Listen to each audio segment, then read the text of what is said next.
ദേശീയ തലത്തിലും സംസ്ഥാനങ്ങളിലും തിരഞ്ഞെടുപ്പ് വാഗ്ദാനത്തിൻ്റെ ഭാഗമായി മോദി സർക്കാർ ഏകീകൃത സിവിൽ കോഡ് നടപ്പാക്കാനുള്ള നടപടികളുമായി മുന്നോട്ടു പോകുമ്പോൾ സംസ്ഥാനത്ത് നടപ്പിലാക്കി ഉത്തരാഖണ്ഡിലെ സർക്കാർ. 27-ാം തീയതി മുതലാണ് ഏകീകൃത സിവിൽ കോഡ് പ്രാബല്യത്തിൽ വന്നത്. സ്വാതന്ത്ര്യലബ്ധിക്ക് ശേഷം ഏക സിവിൽ കോഡ് നടപ്പിലാക്കുന്ന സംസ്ഥാനമായി ഉത്തരാഖണ്ഡ് മാറും. വിവേചനം ഒഴിവാക്കാനുള്ള ഭരണഘടനാപരമായ സംവിധാനമാണ് ഏക സിവിൽ കോഡെന്ന് മുഖ്യമന്ത്രി പുഷ്കർ സിംഗ് ധാമി പ്രഖ്യാപിച്ചപ്പോൾ ജനങ്ങളിൽ വിഭജനം സൃഷ്ടിക്കാനാണ് ഏക സിവിൽ കോഡ് കൊണ്ടുവന്നതെന്ന് കോൺഗ്രസ് കുറ്റപ്പെടുത്തി. വിവാഹം, വിവാഹമോചനം, സ്വത്തവകാശം, പിന്തുടർച്ചാവകാശം എന്നിവയിൽ ഇനി സംസ്ഥാനത്തെ എല്ലാവർക്കും ഏകീകൃത നിയമമായിരിക്കും. സംസ്ഥാനത്തിന് പുറത്ത് താമസിക്കുന്ന ഉത്തരാഖണ്ഡുകാർക്കും നിയമം ബാധകമാണ്. സ്ത്രീകൾക്കും പുരുഷന്മാർക്കും തുല്യമായ സ്വത്തവകാശമായിരിക്കും. ലിവിംഗ് ടുഗദറിൽ ഏർപ്പെടുന്നവർക്കും രജിസ്ട്രേഷൻ നിർബന്ധമാണ്.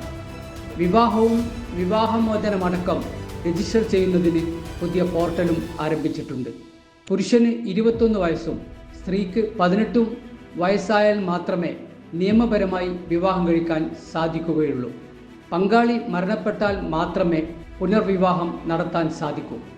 ബഹുഭാര്യത്വവും ബഹുഭർത്തൃത്വവും ഒരു മതത്തിലുള്ളവർക്കും അനുവദിക്കില്ല. ഇക്കാര്യം പൂർണ്ണമായി നിരോധിച്ചിട്ടുണ്ട്.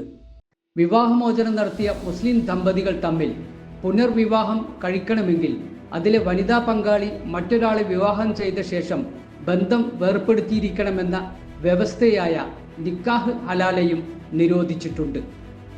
നിയമലംഘനം നടത്തുന്നവർക്ക് പിഴയും തടവും നിയമത്തിൽ വ്യവസ്ഥ ചെയ്തിട്ടുണ്ട്. ആദിവാസികളെയും ചില പ്രത്യേക സമുദായത്തെയും നിയമത്തിൻ്റെ പരിധിയിൽ നിന്ന് നിലവിൽ ഒഴിവാക്കിയിട്ടുണ്ട്.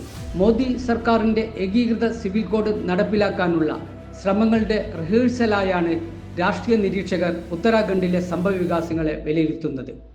ഉത്തരാഖണ്ഡിന് ശേഷം ആസാമിലും UEC നടപ്പാക്കാനുള്ള നീക്കം ആരംഭിച്ചിട്ടുണ്ട്.